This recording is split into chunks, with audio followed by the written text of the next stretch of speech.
Hello नमस्कार, welcome to inculcate learning. Leadership models हम cover कर रहे थे। हमारे सिलेबस में है 5 मॉडल्स, जिसमें से 4 हम कवर कर चुके हैं ऑलरेडी, और ये है 5वां, जिसको हम लीडर मेंबर एक्सचेंज थियरी के नाम से जानते हैं। So this is presented by me Raveena. अगर आपको वीडियोस इन्फॉर्मेटिव लग रही हैं सो लाइक, शेयर और सब्सक्राइब जो आप इनकलकेट लर्निंग को कर दीजिएगा। लीडर मेंबर एक्सचेंज को LMX जो है थियरी भी बोला जाता है, ये आप याद रखेंगे। और उसके साथ बहुत छोटी सी इंफॉर्मेशन है इसमें जो आपको इजीली याद हो जाएगी। छोटा सा मॉडल है ये हमारा, ठीक है। सो इनिशियली इसको क्या बोला जाता था? Vertical dyad linkage theory. Dyad मतलब 2, 1 to 1, यानी कि लीडर और मेंबर का 1 to 1 रिलेशनशिप है। अभी तक हमने सिचुएशन की बात कर ली, हमने जो है जो ट्रेट्स थे कि भाई टास्क ओरिएंटेड है या वो है, उनके ऊपर डिसाइड किया था। लेकिन यहां पे क्या हो रही है? एक्चुअल में लीडर और मेंबर की बात हो रही है, ठीक है। सो ये एक्चुअल में एम्फेसाइज करते हैं 1-on-1 रिलेशनशिप, यानी डायडिक रिलेशनशिप। इसलिए पहले इसको initially vertical dyad linkage theory भी बोला गया था, ठीक है। सो किसके बीच का रिलेशनशिप? लीडर और इंडिविजुअल सबॉर्डिनेट, यानी लीडर और मेंबर्स के बीच का। किस इंस्टेड ऑफ ट्रेट्स या बिहेवियर्स ऑफ लीडर और सिचुएशनल कैरेक्टरिस्टिक्स। सो अगर आपको मैनेजरियल ग्रिड याद हो तो हमने बिहेवियर की बात की थी लीडर की, फिर आगे हमने ट्राई डायमेंशनल में और फिडलर के मॉडल में सिचुएशनल कैरेक्टरिस्टिक्स की बात की। सो बेसिकली अब ट्रेट या बिहेवियर की बजाय डायरेक्ट लीडर और मेंबर की बात हो रही है, ठीक है। जॉर्ज ग्रेन ने और उनके जो साथी थे, तो इसको एटॉल लिखते हैं। ये मैंने आपको रिसर्च एप्टीट्यूड करवाते टाइम बताया था कि एटॉल का क्या मतलब होता है। सो 1970s में जॉर्ज ग्रेन और उनके जो बाकी साथी थे, कलीग्स थे, उन्होंने दिया था। धीरे धीरे इन्होंने कई बार रिवाइज और रिफाइन भी किया इसको टाइम टू टाइम। थियरी किस पे फोकस करती है? Determine the type of leader subordinate relationship, जो कि प्रमोट करेगा इफेक्टिव आउटकम्स को, और वो factors that determine whether leader और subordinate will be able to develop high quality relationship और नॉट, यानी उनके बीच में एक अच्छा रिलेशनशिप बन पाएगा या नहीं बन पाएगा, उन फैक्टर्स के ऊपर ये थोड़ा सा फोकस करते हैं। अब जो लीडर मेंबर एक्सचेंज है, इसके अंदर लीडर्स जो है, ये तो हमें पता है। मान लो आप किसी क्लास के क्लास रिप्रेजेंटेटिव हो, CR हो, या फिर आप मॉनिटर हो, ठीक है। बहुत रियल लाइफ एग्जांपल और प्रैक्टिकल एग्जांपल से हम LMX को समझ सकते हैं। कैसे? कि मान लो आप क्लास के CR हो, तो ऐसा तो नहीं होगा कि क्लास में अगर 50 बच्चे हैं तो 50 की 50 के साथ आपकी अच्छी बनती हो, ठीक है। कुछ एक के आप क्लोज होगे, कुछ एक से आप थोड़ा सा दूरी बना के रखोगे।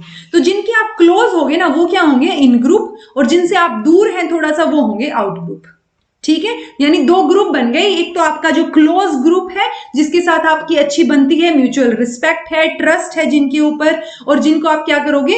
इंपॉर्टेंट एक्टिविटीज में उनसे सलाह भी लोगे, डिसीजंस में उनसे बात भी करोगे और उनको इन्वॉल्व भी करोगे, ठीक है। वो होंगे इन ग्रुप, यानी कि लीडर की यहाँ पे क्या है? क्लोज रिलेशनशिप है। एक होंगे आउट ग्रुप, यहाँ पे लीडर जो है वो थोड़ा सा दूर ही रहेंगे उनसे, और उसके बाद एक्सक्लूड करेंगे उनको, यानी कि आउट ग्रुप के जो मेंबर्स हैं वो इंपॉर्टेंट एक्टिविटीज और डिसीजन से भी बाहर रहेंगे। सो ये 2 ग्रुप की बात करते हैं कि किस किस तरीके का रिलेशनशिप जो है वो लीडर और मेंबर के बीच में हो सकता है। अब इतनी सी बात थी, इसमें एडवांटेजेस क्या है लीडर मेंबर एक्सचेंज थियरी के? एक तो ये एक्सेप्शनल थियरी है लीडरशिप की, क्योंकि जितनी भी लीडरशिप की अभी तक हमने 4 मॉडल या थियरी पढ़ी, वो किस पे कंसंट्रेट करती थी? रिलेशनशिप की बजाय वो ट्रेट्स पे कंसंट्रेट करती थी, लेकिन यहाँ पे बिहेवियर पे कंसंट्रेट करती थी। यहाँ पे हमने क्या किया है? स्पेसिफिकली रिलेशनशिप की बात की है, लीडर और हर एक मेंबर की। It focuses our attention to the significance of communication in leadership. तो कम्युनिकेशन का क्या रोल है, कितना सिग्निफिकेंट है ये, उस तरफ हमारी अटेंशन यहाँ पे इन्होंने खींची है। It is very much valid and practical in its approach. तो जैसे मैंने आपको क्लास रिप्रेजेंटेटिव का एग्जांपल दिया, सो वैसे ही हर इंसान की लाइफ में भी हम ये ले सकते हैं कि आप अगर कोई भी ग्रुप में काम कर रहे हैं तो लीडर हर किसी के क्लोज नहीं होगा, वो हर किसी से सोल्यूशन नहीं मांगेगा या किसी से सलाह नहीं मांगेगा। सो वो वैलिड और प्रैक्टिकल अप्रोच जो है इस थियरी का हमें देखने को मिलता है। बट इसकी डिसएडवांटेजेस क्या रहेंगी? It fails to explain the particulars of high quality exchanges are created, यानी जो हमने बात की ना कि हाई क्वालिटी एक्सचेंज कैसे होगा, वो नहीं पता हमें कि हो भी रहा है या नहीं, कि एक रिलेशनशिप कैसा है और कैसा नहीं है।